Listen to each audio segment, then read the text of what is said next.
দর্শক, এবার আমরা আপনাদেরকে জানাবো অসাধারণ একজন ব্যক্তির কথা। মাসে তার আয় 40,000 টাকা।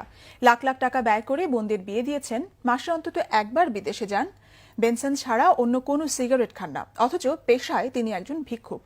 বহুরূপে এই ভিক্ষুকের প্রতারণার কথা জানাচ্ছেন সানজিদ আহমেদ। ক্যামেরায় ছিলেন আল মাসুম সবুজ।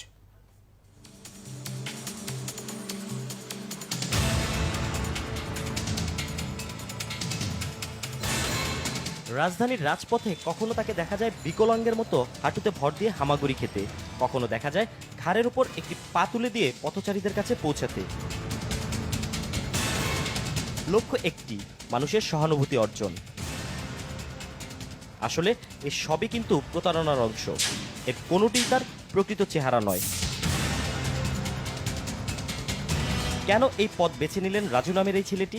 কিভাবে অর্জন করলেন মানুষ ঠকানোর এই দক্ষতা? অনেক চেষ্টার পর তার মুখ দিয়ে বের করা গেল সেই কথা। এই যে ভিক্ষার বিভিন্ন কৌশল আপনি এগুলো শিখলেন কোত্থেকে? এটা নিজে একটু বাইরের থেকে শিখাইছি। বাইরে থেকে শিখেছেন? কিভাবে, কোন জায়গা থেকে? এই ধরেন মাদ্রাজ গেছিলাম, এই জায়গার থেকে শিখে আইছি। শিখে আয়া ভাই বাংলাদেশে 5 বোন বিয়ে দিলাম এই ভিক্ষা করে? হ্যাঁ, ইন্ডিয়ায় ধরেন প্রতি মাসে 3 বার যাওয়া যায়। ইন্ডিয়াতে রাস্তাতে, দিল্লিতে, হাওড়া স্টেশনে, সব জায়গায় ভিক্ষা করি। বিদেশের মাটিতে কেবল ভিক্ষাই নয়, প্রতারণার জাল বিস্তার করে ভারত থেকেও সে আদায় করে আনে প্রতিবন্ধী ভাতা। সে টাকা আনতে প্রতি 3 মাসে অন্তত একবার যান তিনি ভারতে। এই ধরেন বাইরে যাই, ভাতা মুতা আনি। কিসের ভাতা? এই প্রতিবন্ধী ভাতা আনি। কোথা থেকে? এই ইন্ডিয়ার থেকে।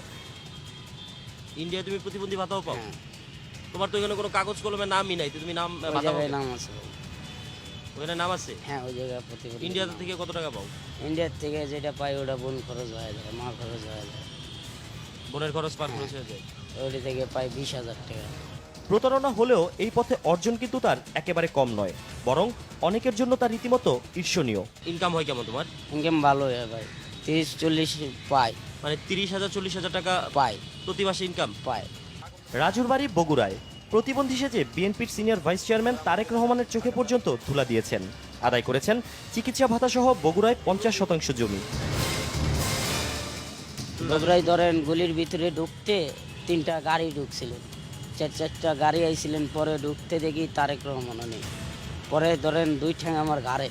পরে আমি ওনার পা চাপটে ধরছিলাম। পরে আমাকে ঝটকা মারে। পরে দেখি কোনো ঠ্যাং ছুটাইতে পারেনি। পরে দেখে ঠ্যাঙ্গের লগে ঝুলে আছি। পরে উনি আমাকে চিকিৎসায় পাঠায়।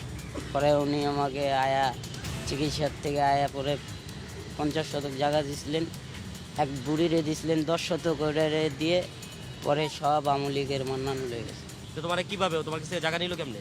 হে ধরেন মেলা কিল গেটটি বোন আটকে দিছিলেন। বোনদের আটকে দিছিল? হ্যাঁ, পরে যাই। বোনদের আটকে দলিল নিয়ে গেছিল তোমার কাছ থেকে? না না, তাহলে কিভাবে? সে বলছিল, হুমকি দিছিলেন। এই হুমকিতে পরে আমি দিয়ে দিচ্ছি। কি কি কৌশলে চলে ভিক্ষাবৃত্তি? কতভাবে ভাঙতে পারেন নিজের শরীরকে? জানতে চাইলে স্বমহিমায় নিজেকে মেলে ধরেন রাজু।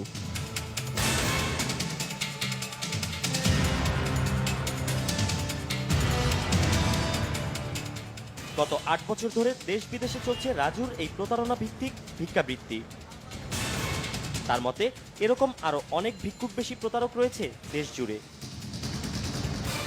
সানজিদ আহমেদ, বাংলা ভিশন, ঢাকা।